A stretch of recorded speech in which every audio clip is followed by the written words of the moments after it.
Breaking news. In light of the recent swine flu epidemic, there is a new flu that is spreading across Edmond Memorial High School. The integral of 2 pi x square root of dx dt squared plus dy dt squared flu. It's a calculus-based disease that is spread by contact with calculus or calculus-based materials. We'll have more in the coming weeks.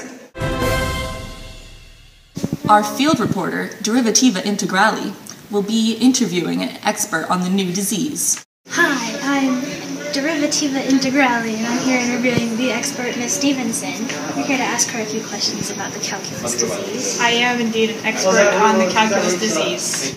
What are the symptoms of calculus disease? Well, the symptoms are pretty easy to see. Typically there is calculus present around the person.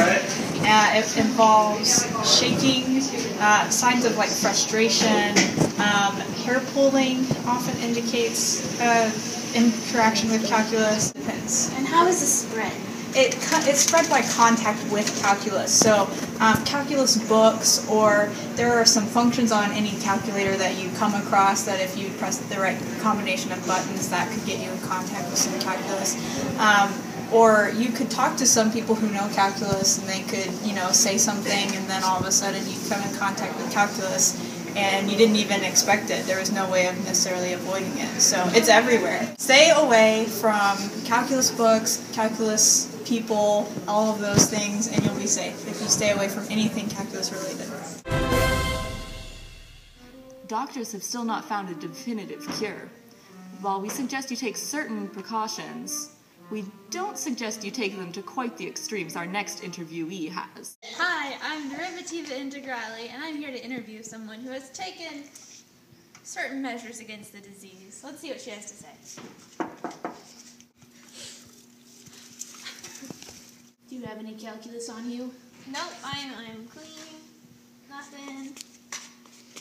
Well, my first line of defense are these down here. You see these spikes? Calculus is afraid of pointy objects. I see. I was a little bit afraid of it too. You should be.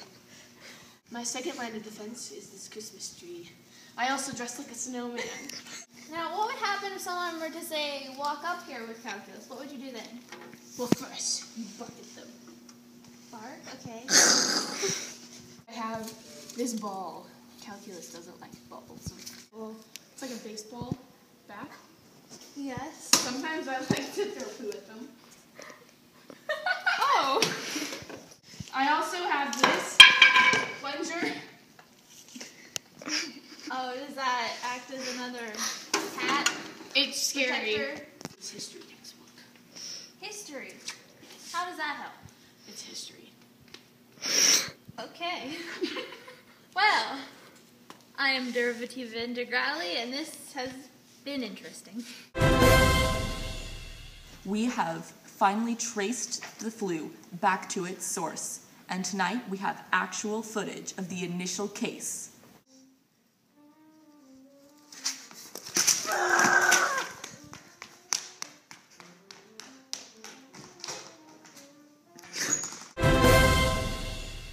And now, over to our resident math specialist with the math behind the disease.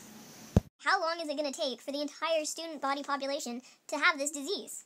Well, let's find out. In month 0, September, 2 students had the disease. In October, 7 did.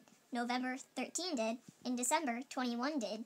And in January, 31 did. By February, 39, over half the student population of 50 had this disease. This is going to be a logistics group because there's a carrying capacity. So we can plug it into the stat plot on a calculator, as I have done, and graph it. The calculator will give us an equation, and that equation is going to be the number of people infected is going to equal 52 over 1 plus 14 e to the negative 0.76 t.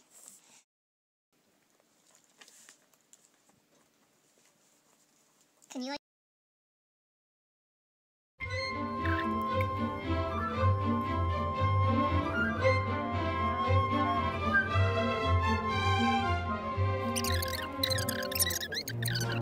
and we found was p equals 52 over 1 plus 14 e to the negative 0.76 t. This 0.76 is called a, and a is equal to lk. So our L is 52. So if 0.76 equals 52K, then K has to equal 0.0146. Now that K comes in handy when writing our derivative equation, dp dt, has to equal Kp times L minus P. So now that we have that K value, we can find our derivative equation. And now with that equation, we can do a lot of pretty cool things. The two people who did not contract the disease were our very own math teacher, Miss Golden, and the somewhat crazy girl who hid out in her bunker the entire year. I survived the calculus epidemic! You know, it's 2014. Surprisingly, the two people who did not contract the disease were our very own math teacher, Miss Golden, and the somewhat crazy girl who hid out in her bunker the entire year.